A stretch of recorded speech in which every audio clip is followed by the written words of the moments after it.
Mukundwadi police Thane यांना गुप्त बातमीदारामार्फत मिळालेल्या माहितीनुसार चोरी झालेली गाडी HF डिलक्स पोलीस स्टेशन मोजपुरी जिल्हा जालना येथे असल्याची कळताच पोलीस पथक त्या ठिकाणी रवाना झाले।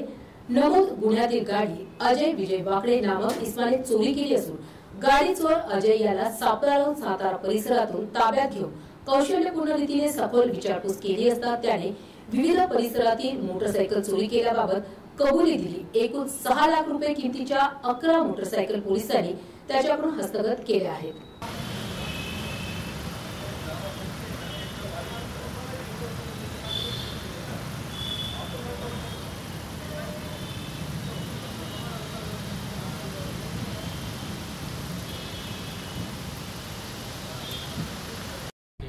काय घटना आहे सराची?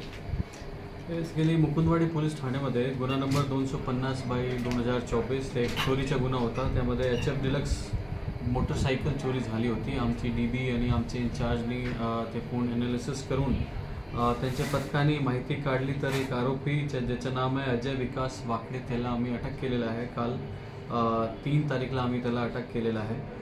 आणखीन त्याच्याशी विचारपूस केली तर आमची टीमनी टोटल एकूण 11 मोटरसायकल रिकवर केलेली आहे। ते 11 मोटरसायकल कोणकोणत्या पोलीस स्टेशनची आहे, कुठे कुठे चोरी झाली होती ते सध्या तपास त्याचा चालू आहे। पण आता M सिडको सातारा मुरलीनगर हे पोलीस स्टेशन आहे जिथे चोरी झाली होती आणि आम्हाला ती बाईक सापडलेली आहे। खूप मोठा यश आहे मुकुंदवाडी पोलीस स्टेशनच्या आणि ह्याच्यामध्ये आमची DB पथकानी आणि इंचार्जनी खूप चांगलं काम केलेलं आहे। आणि हा आरोपीचा विचारपूस केल्यानंतर हे पूर्ण मोडस जो आपल्या शहरामध्ये चालू आहे बाईक चोरीचा त्याच्याबद्दल पण आणखी आपल्याला माहिती मिळेल आणि नक्की आपण बाईक चोरीचा जो गुन्हा आहे त्याच्यावर आणखीन आपण सुधार करू शकतो।